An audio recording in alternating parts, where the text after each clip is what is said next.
All right, so Andrew, you have gone through a really great success trajectory where you've gone from investing into coaching into media hosting and educating. So give people kind of a hop, skip, and a jump review of your experience in real estate investment. Oh yeah. So I appreciate the time and guys, I hope that my experience can be relatable. Here in South Carolina, I talk to a lot of people that are kind of going through or have gone through or are about to go through very similar experiences. So, back in 2007 is when I started, right out of college. I had no idea what I was doing. There was no podcast, well, at least none that I knew of. There were no forums or meetups or things like that to help me figure out what real estate investing was. But nonetheless, it was 2007, so they gave me a house. It allowed me to move in with terrible credit. I actually had a car repoed while I was in college because I just didn't know what I was doing back then. I just forgot that you're supposed to pay those bills, and so my credit was not great. But in 2007, they can give you whatever, and so I got a house, overpaid for it, did bad renovations. Like we actually took a 3 bedroom into a 2 bedroom because I did have a roommate and he was helping me pay for it. But we wanted more room to play ping pong. And so we did that. So as an investor, we started way wrong.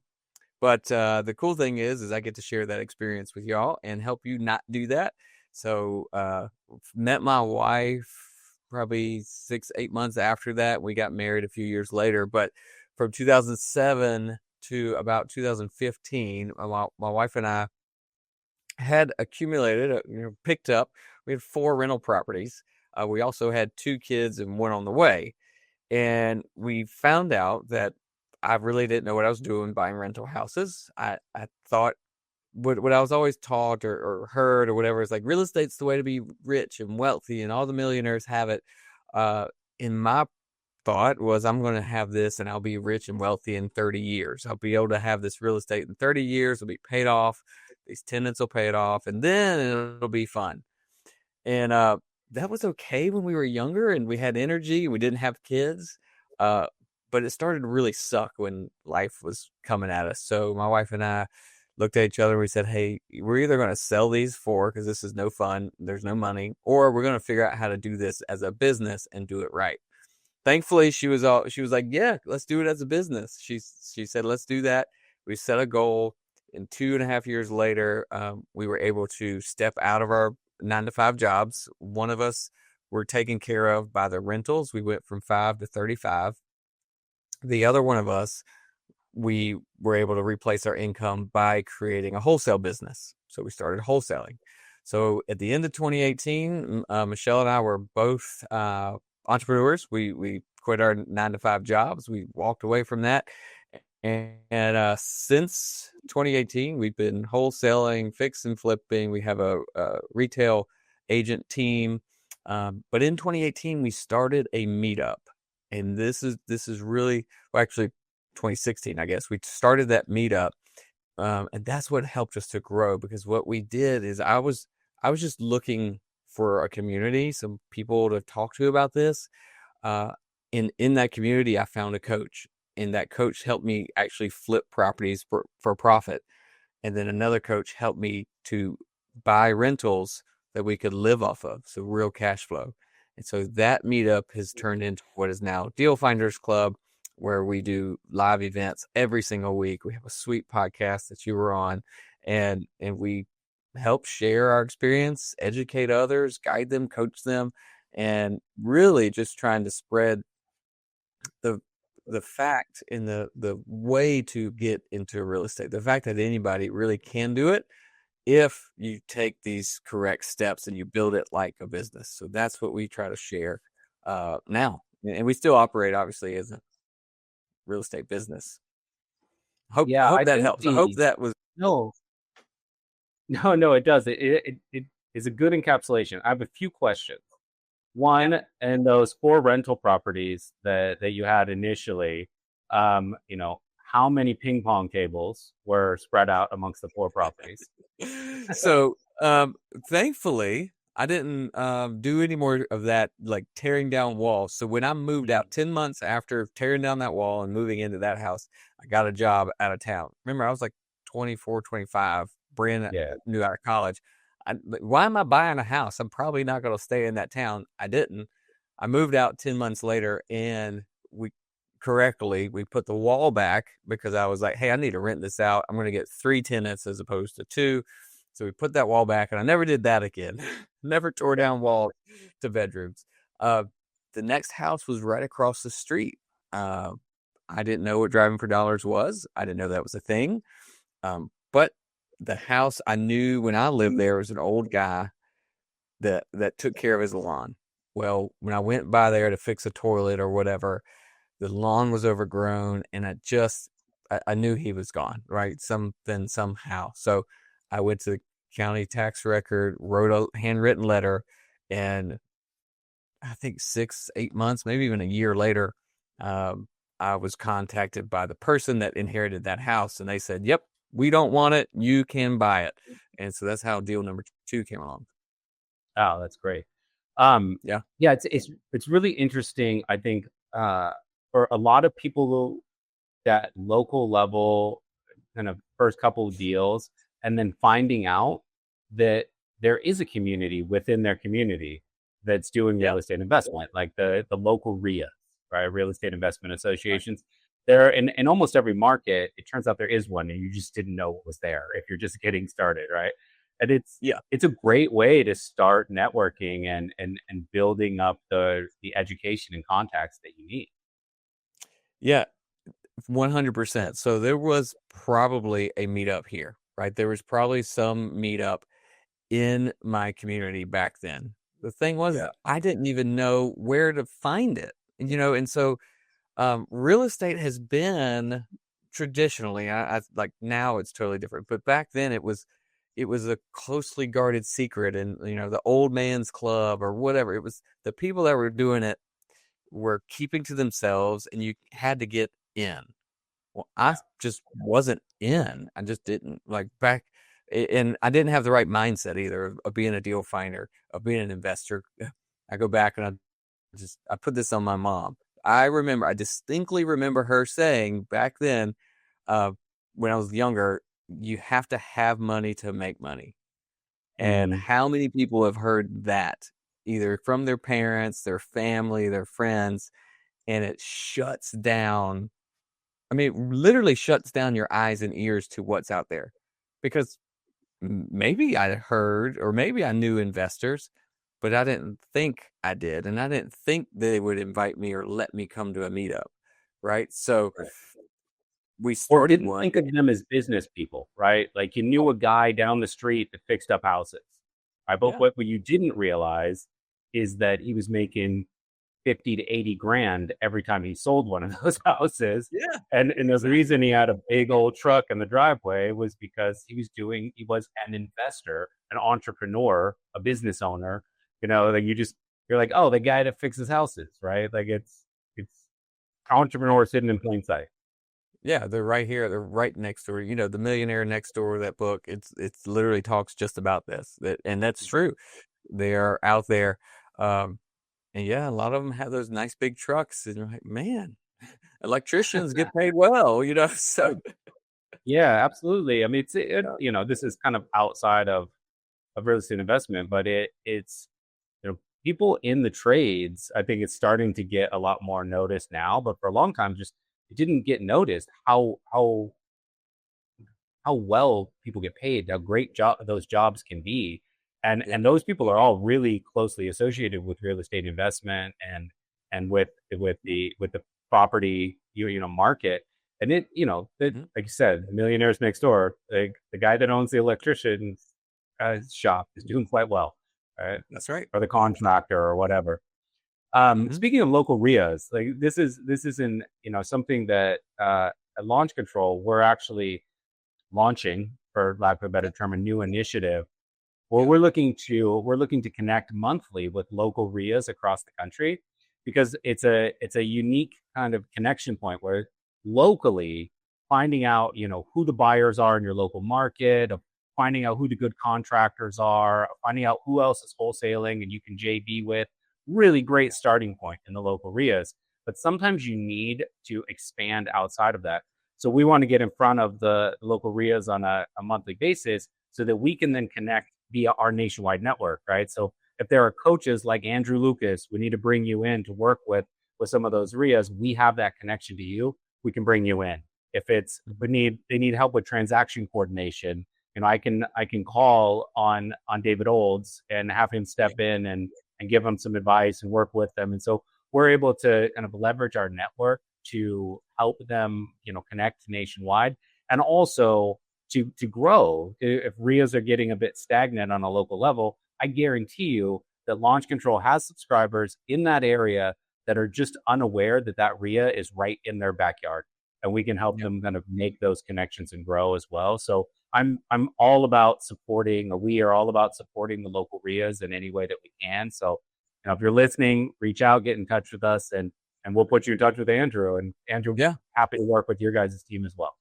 absolutely, absolutely. And we're in touch with other local meetups that are across the country Mm-hmm. because, again, this is a need. It's a service. It's a need for new investors and experienced investors and vendors, right? And tools like Launch Control.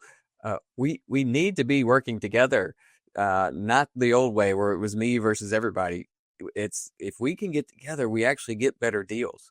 Because if I can, connect with your electrician and we share that electrician and he's really, really busy just from the people in our community, well, our community will get better prices and he may have a better business and hire more people, So when we can do that, and our motto in Deal Finders is connect, learn, and build. So we are there first and foremost to get connected with each other, like pass all that crazy, like get over all the easy beginning humps and then learn this business, learn where you want to Yeah. be. What's your niche?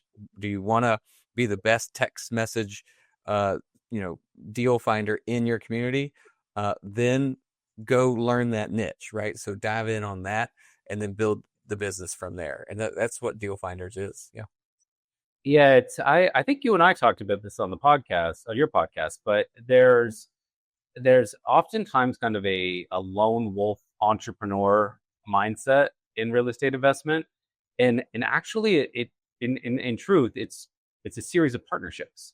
Right. So if someone is in the South Carolina in one of the primary markets in South Carolina, for instance, and they've done single family homes exclusively, but they land on a great potential multifamily deal. Don't know how to do it, never taken down one of these deals, need a JV partner, don't know where to look, right? They can come to Launch Control even and say, do you guys know anybody doing multifamilies in my market?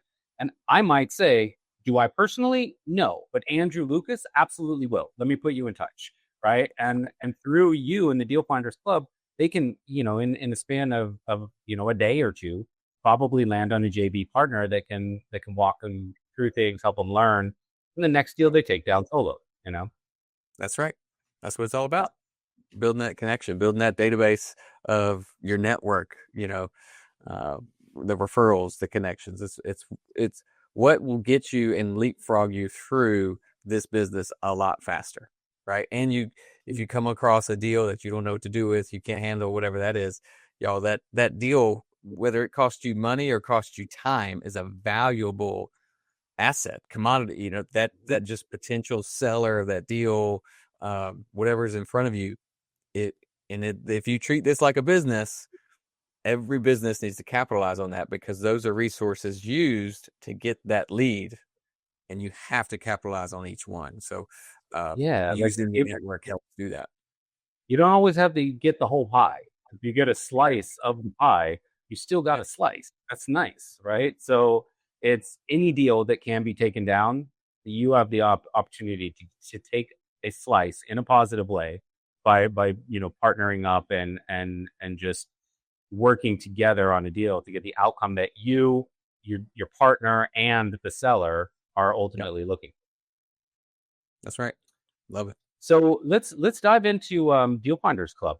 I think we've been touching a bit on the power of networking and the power of kind of working with, a dedicated team.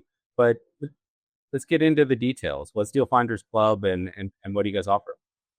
Yeah, so I like to tell this story sometimes, and I hope I'll try to make it brief.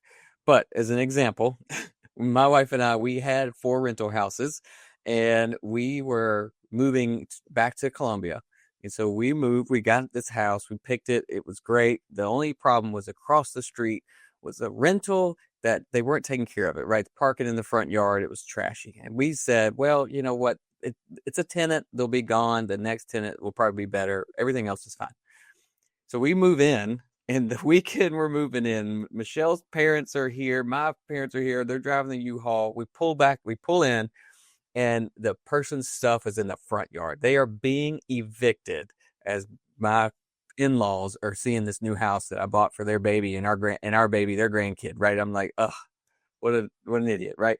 But I'm looking at it. They're moving stuff, and that house is now vacant. Right, and a week goes by. They've been evicted. It's vacant. Well, I just sit on our front porch. We had a really young baby. He was only a few months old, and Michelle and I loved to sit on the front porch and just rock. And so we just look across the street at this beat up house, vacant, has been evicted. Nothing's going on. We just watched it. Then we continue to watch when it got foreclosed on, and the notices on the door, we saw it.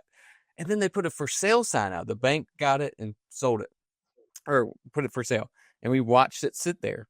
And then I watched a new investor buy this house, and I went over and I'd talk to him, and I'd walk around and watch him build the cabinets, and I even helped him fix the garage door. And I was like, man, this looks good. And I watched him sell it for $70,000 profit. In the entire time, I never once thought I should be doing it. Why didn't I buy that? I should flip this. This is a deal. Why didn't I buy this? Because I was not a deal finder. I was not in the mindset. It was not a business for me. It was just some weird thing on the side that maybe we would rent a house every once in a while. And it now drives me crazy to think that I just did not have my eyes open, my ears open, my mouth. I wasn't talking to people about being a deal finder, about real estate, about the fact that we wanted rentals or we wanted to flip houses.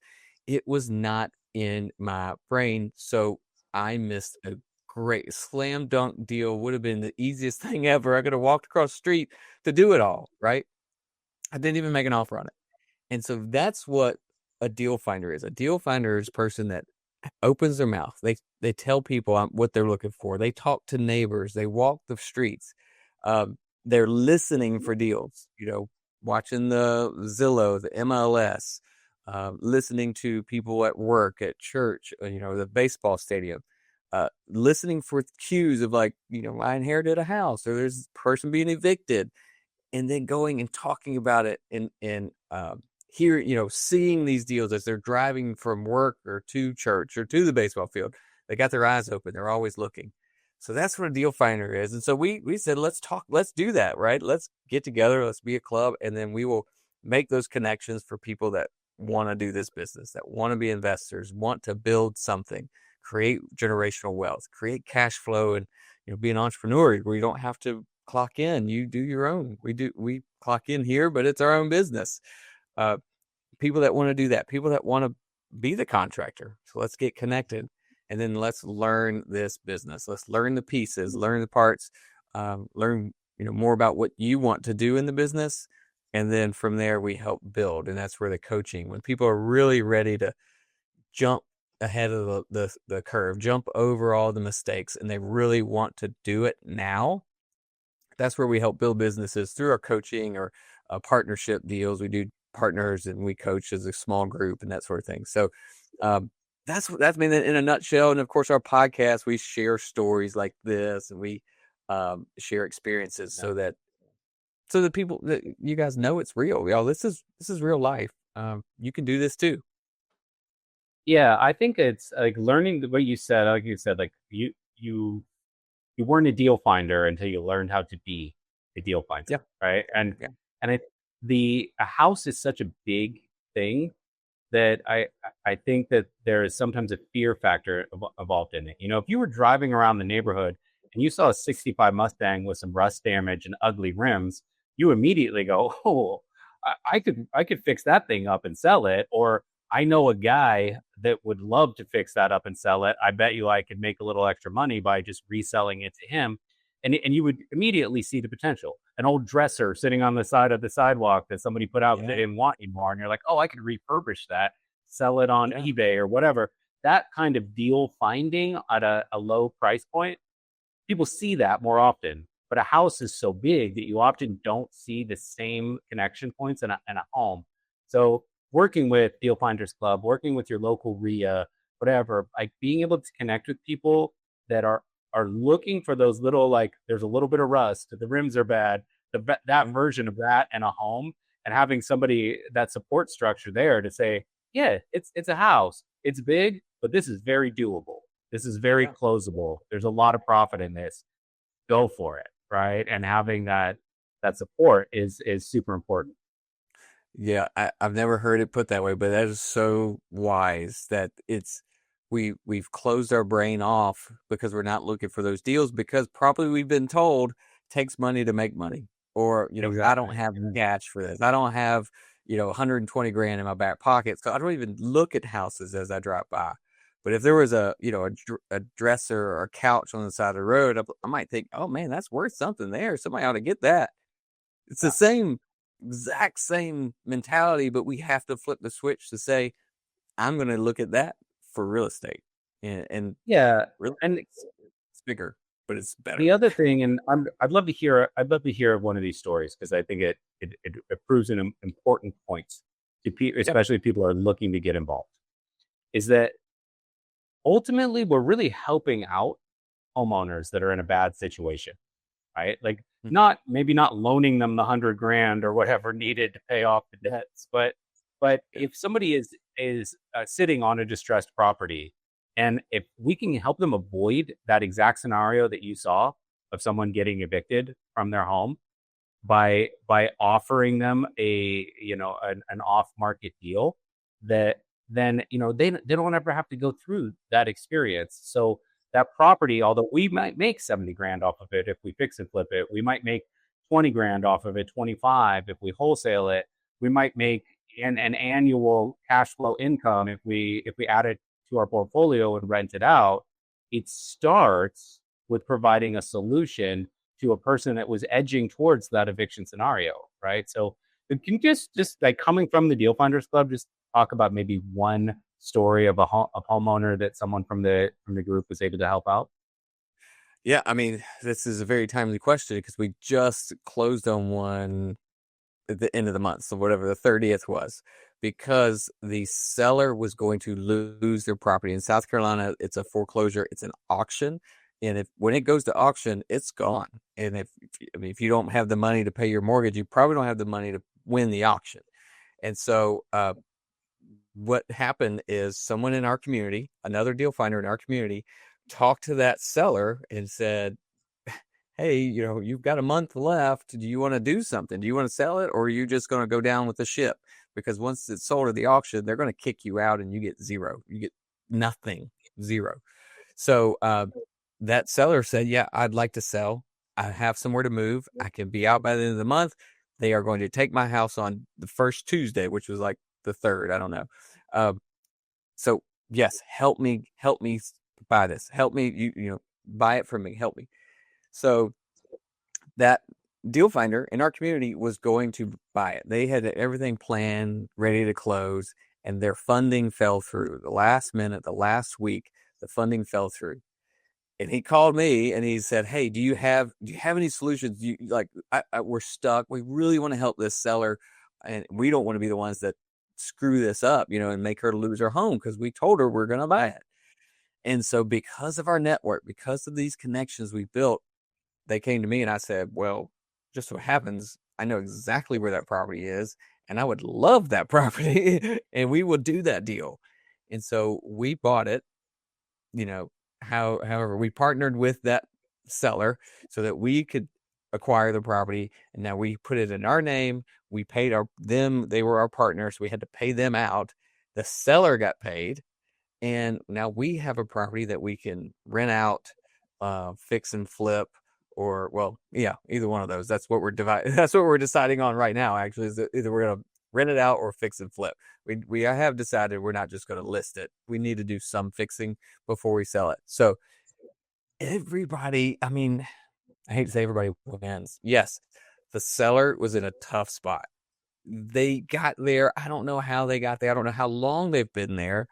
But at the end of the day, they were either going to be kicked out with nothing, or they were going to sell it to an investor who will take a property that needs repairs, that's, you know, maintenance, deferred maintenance, the floors bubbling, you know, water damage type stuff. They were able to get rid of that and make some money. And then, of course, the deal finder, you know, they were able to use their connections and put together a deal so that now we, as the end partner, can have, you know, our profit event as we sell it. So it happens every day. That just happens to be the one that just literally happened a couple days ago. Yeah. We do it all the time. I mean, there's so many examples where a seller's in need and an investor comes to, you know, quote, the rescue, because traditional sales methods aren't for everyone. Putting it on the market is not possible. Using an agent is not wanted. They don't want to go that route. They want an investor. They want to do it quick. They want it to be efficient. And we do that with them. Yeah, no, I love that story, and in particular because of it demonstrates the power of community in real estate investment. Right, so the end result for the seller was a positive. Right, they got out of that negative situation. The end result for the individual investor was a positive, but it was only possible because of community. Right, like funding falls through. It happens. Buyers fall through.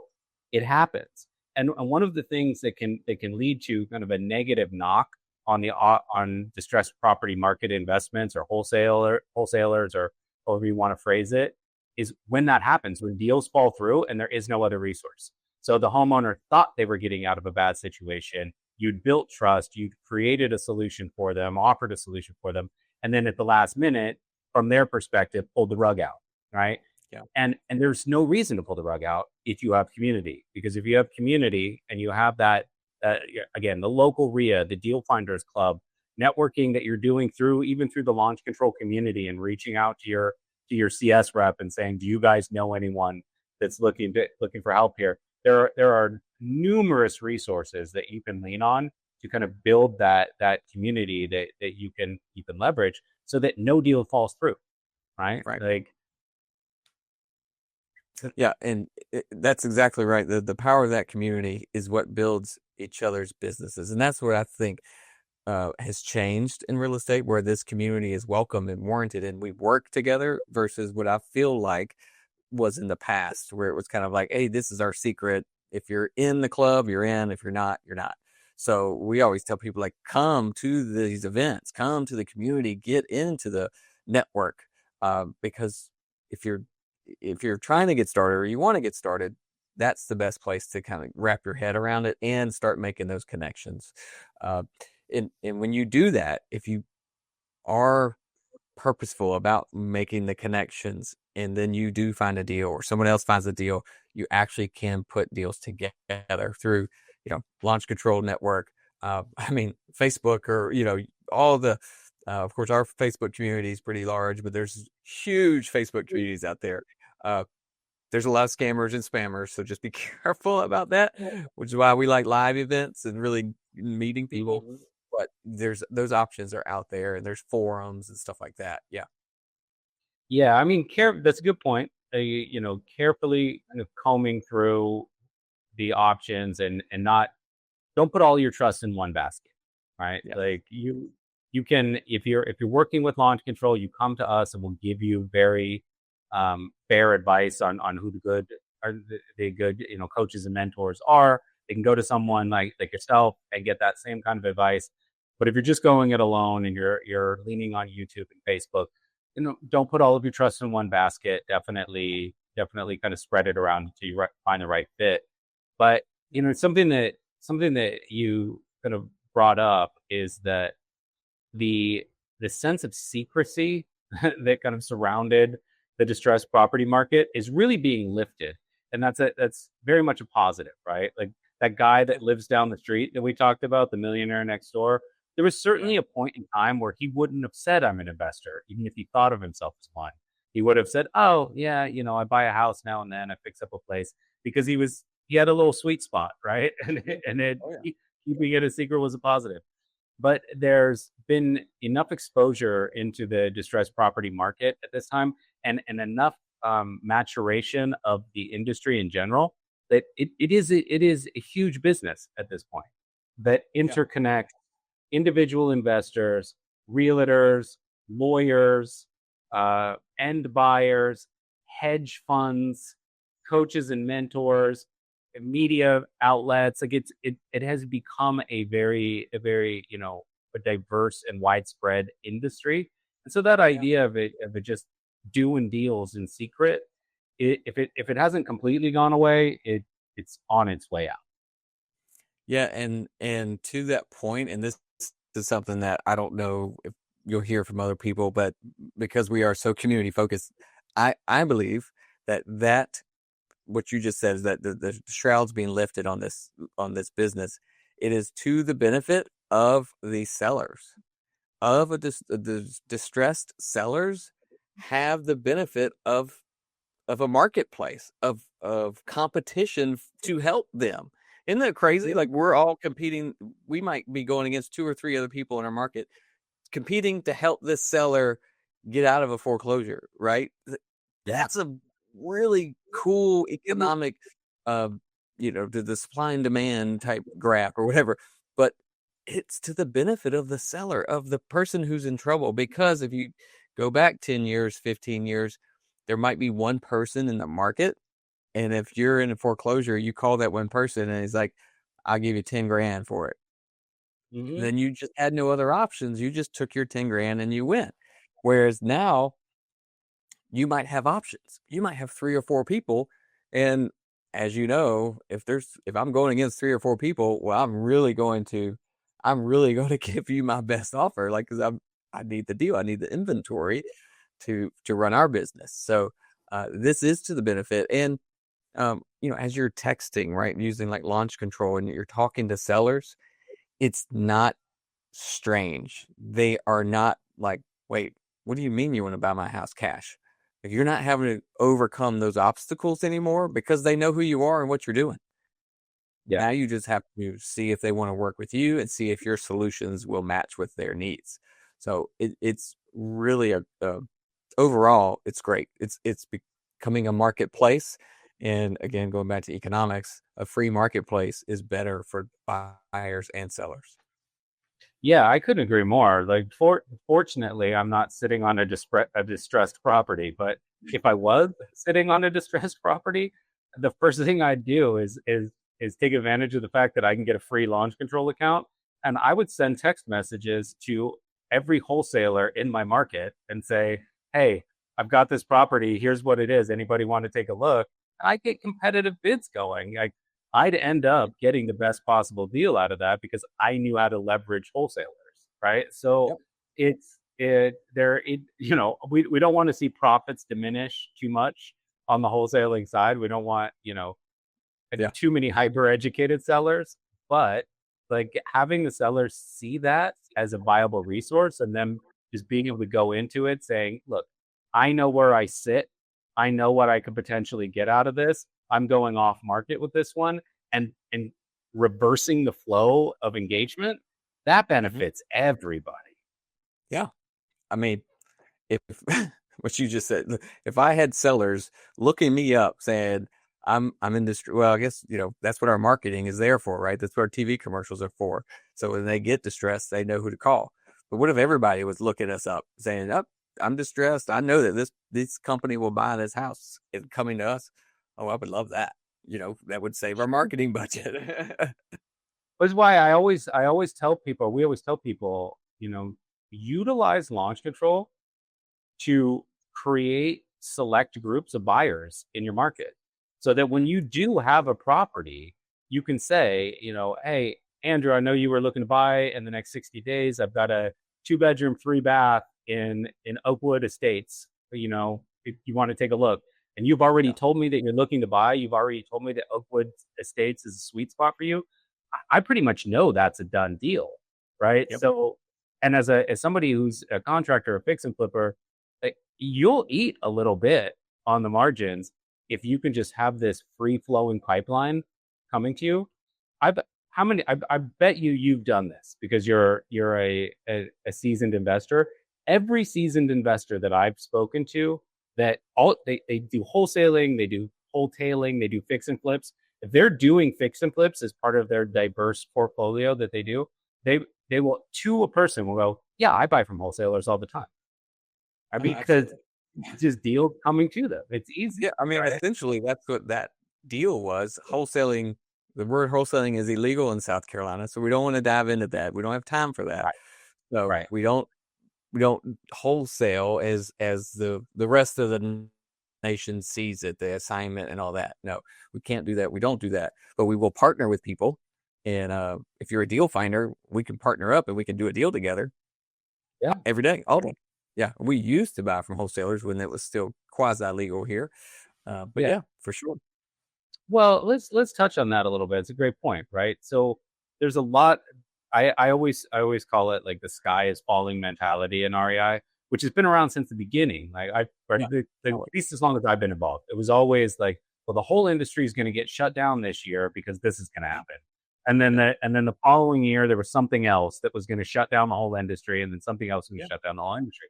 So this South Carolina, the changes in South Carolina, the sky is falling assumption is that this is going to be a chain effect that is going to, in the next 12 to 18 months, is going to completely shut down distressed property marketing investing. Now, you and I both know that's not true, but let's talk about why that's not true. Because you're still clearly doing deals. You're still clearly Yeah. working in that market. So I'll go back to, this is now an economics lesson for everybody watching. Sorry we're getting into that, but the free market is the best market. They are now the law has now put a stop to that, like just put their foot on it, which is going to be to the detriment of those sellers we were just talking about. Because what is it going to do? It's going to remove competition, remove options, and it puts them back into, I only have one guy to call or one gal to call. So whatever they say, I have to take it. No more competition. So my opinion is that the law in itself is actually not great for homeowners. It's wonderful for the agents, right? It keeps the agent relevant, and Right. we won't get into all that. But why is it not going to kill the business? Because the business is it's part of life. Like, it's still legal and necessary to sell and transact these properties. The sellers still need an option, a viable solution to their problem, and it's still not going to be these real estate agents that don't want to touch the houses, that can't move fast enough to do what we did in a week, do that deal in a week. So the traditional sales route still is not a viable solution for the sellers. So they will still be seeking out, the cash buyer, or the investor buyer, the alternative solution, creative finance, that kind of stuff. So that's still there. So that's not going away. Now, to go to the legality of it, I do think that South Carolina, for as much as we don't get right, we got that law pretty good. They made it so that it's a criminal offense to help wholesaling, right? So just kind of, that's big picture, but if it's a criminal offense, well, we're an attorney state, so you close with attorneys. Well, an attorney is not going to break the law. They are not going to commit a criminal offense, right? Because they would obviously lose their license, and your $200 isn't worth it. So they stopped the attorneys from doing wholesale agreements, assignment contracts for payments, marketing, all that. And so that essentially shut it down. But the way we are still operating, because we are still operating, is we have a community. We are part of a really great community. And in our community, we can do deals together as partners. We can figure out, hey, is this a good deal? Let's work on it together. Let's be a deal partner. Let's do that. None of that um, is a problem, yet, I guess. Who knows? They might try to take away partnerships, which they can't do.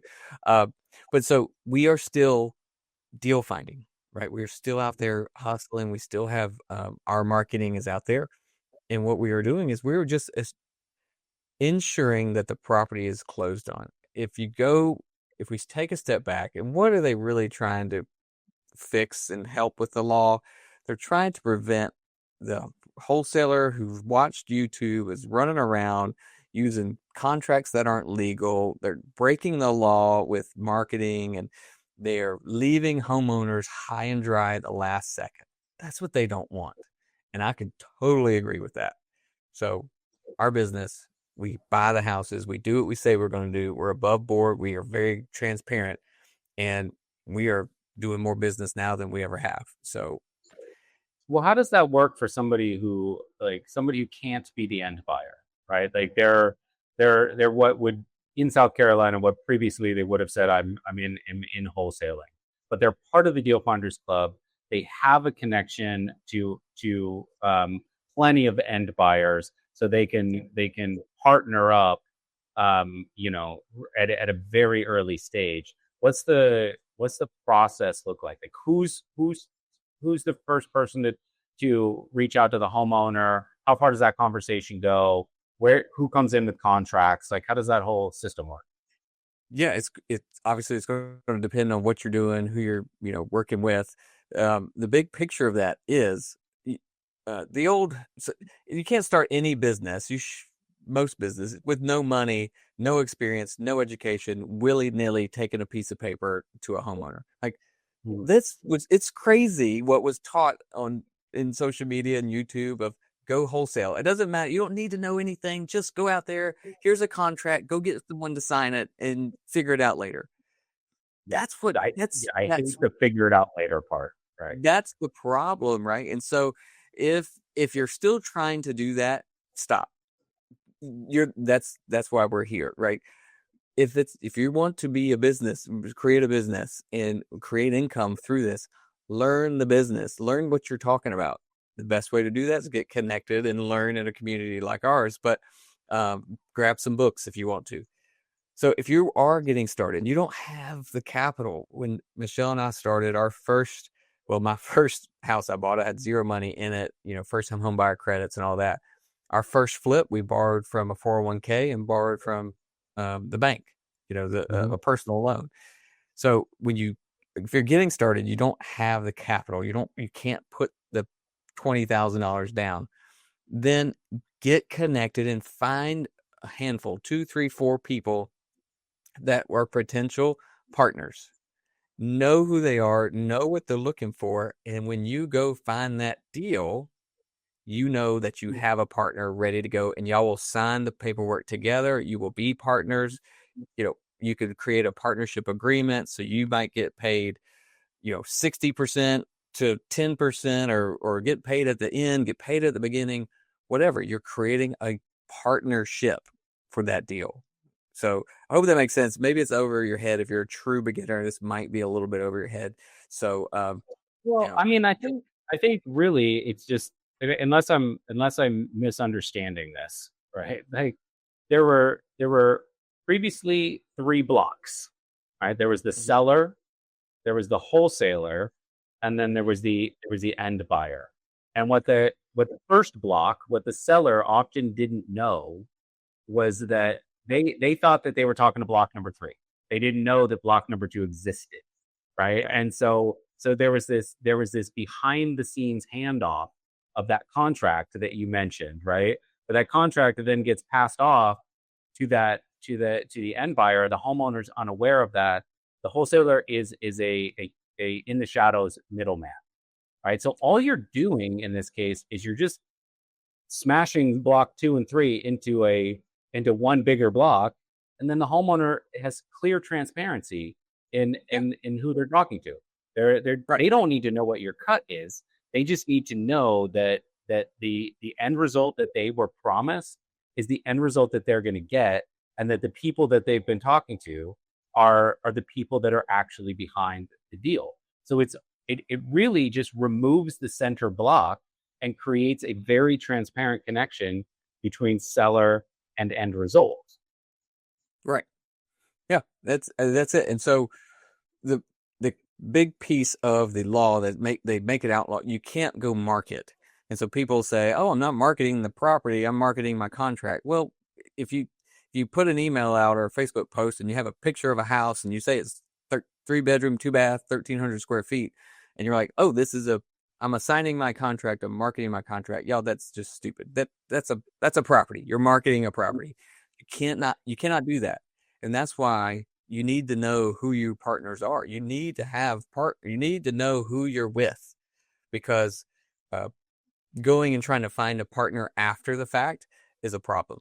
Okay. And I'm not a lawyer. I don't pretend to play one on TV or anything, but I feel like you could run into something if you're going after the fact and you're trying to find partners, in buyers, because that's a really blurry line, right? So get connected first, get in the community first, and find some partners that you're going to work with, and go from there. Yeah, and I think that what you were saying before about or what we were both kind of talking about of the veil being lifted a bit. Yeah.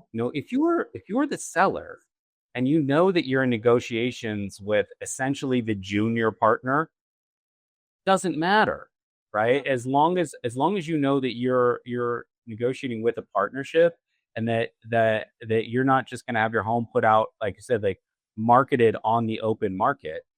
Because that what that ends up feeling like is like, someone bought your bicycle for $20, and the next day you look on Craigslist and you see it listed for 40, and you're like, I could have done that. Like you feel like you got duped somehow, right? Whereas like if as a seller, like, look, I'm selling to this partnership. I'm negotiating with the junior partner. I don't Yeah. I don't really, it's they're not going to get more out of it by cutting you out, because your assignment is coming via that partnership. Your assignment isn't coming Mhm. from the homeowner, which is Right. the whole crux of it, right? Like the homeowner Yeah. doesn't pay you anything. The homeowner Right. just gets the amount of money that they can get for the value of that property, and any business back and forth is is locked within the partnership. So Yeah. I personally, I see that as being something that could be done in any market. This is not just a South Carolina thing. Like I see this being potential groundswell market to market. Yeah. It requires you to get out of your comfort zone. It requires you to work a little bit to get ahead and plan and build the business model and kind of, get connected. So it does require a little bit of extra work. And unfortunately, what we've been taught is wholesaling doesn't require any work, just go out and do it. So Mhm. it's going to be hard for people to kind of take this on and start doing it unless their market writes a law similar to this and forces it. And that's, you know, do it now or do it later, whatever you decide, that's fine. But we have found it to be quite beneficial for the people that are still here in South Carolina, still doing the business. Uh, we're finding it to be okay and working out for us. So working out for sellers and end buyers. And I'm making an assumption here, but how is the relationship between end buyers in your local market and wholesalers? How is that changing? Is it improving the dynamic between them? Well, well, we've seen a lot of wholesalers leave, so that is probably for the benefit. Where, Mhm. like I said, the people that don't really know what they're doing and they're just trying to lock things up. Before this law, my email was just blown up with these quote deals. Hey, discount, and they were all awful. I couldn't stand it because I couldn't even open my email without getting these things that were just so bad. They were not a discount. They were not a deal. They didn't know what they were doing. And unfortunately, there were real homeowners on the other side of those emails. Of course. So those have kind of, I mean, really gone away, which is great for my inbox and for the sellers. So now we're getting professionals that are doing this business, and they know what they're doing. They know how to run their numbers. They are committed to close on the deal and then sell it to an investor after that, or they're committed to a partnership prior to, and you get fit in that way somehow, or after they close. You know what I mean? So it's when you're committed to close on this property and you have real money at risk, you make better deals. And that's what we're seeing happen is people are making better decisions. They're not throwing contracts out there that they can't close. So that helps your sellers. In your experience, like Logan working through local RIAs or with Deal Finders Club, because the one fear that anyone listening that says, well, I haven't closed a deal. I don't have these connections. Why like is someone who is an established buyer, is someone is established in the market going to want to work with me because I still need to learn the ropes. So, when someone fills out the form and on a Facebook group and it says how many deals do you close monthly, yearly, whatever, and they're like, I'm going to lie and say 1 to 5, right? Like for someone who's in that spot, like how what's the kind of maturation process for them before they're truly ready to go out and work on a partner deal? Well, you have to get trained, specialized knowledge, education, training, courses specifically geared to what you're doing, guys, gals. There's no business, there's no job. Even McDonald's gives you a training course, right? You don't just walk in and start frying fries, and half of it's automated, right? So get educated, get specialized knowledge on what it is you're trying to do. If you can do it local because of the intricacies of your market. If you can't do it local, find it online, find a small group, get a course, a training course or something. Get educated so that when you find that true end buyer, that long-time investor, that person that's been doing it, and you want to kind of partner up or see what you can do, you have something to offer. You can't walk in and say, hey, I'd like to partner. Can you show me the ropes and teach me everything you know for free? And maybe if I pick up on it and I don't get burnt out and I'm not lazy, maybe I'll go find a deal in about 6 months or so and bring it to you. How's that sound? That Yeah. you sound like an idiot when you do that. So guys, gals, get educated, bring some value to your market and to some people in your market, and they will reciprocate and help you get to that place. So you can't walk in with nothing and ask for everything. And people in real estate investment are very open about sharing the path to success, and oftentimes Yep. they need help. So if you're not locked deep into a 9 to 5 or 9 to 5 plus kind of job, and look, if you can actually work with some local investors and say, look, I want to learn the ropes, like I'll make some calls, I'll work, I'll help your acquisitions team. Maybe even in some cases, they might even, hire you to do some part-time work, but actually working for active investors and seeing how they run their business. It's it's analogy. A simple analogy is like if you're trying to learn how to drive manual transmission in a car, and for the first couple times you're like, clutch, shift, you don't hit the brake, and there's all these steps that are going through your head, and then a few days later you're zipping around someone in the fast lane, and you're downshifting and upshifting, and it's all just rote memory and easy, right? And so the barrier to learning is not actually that high.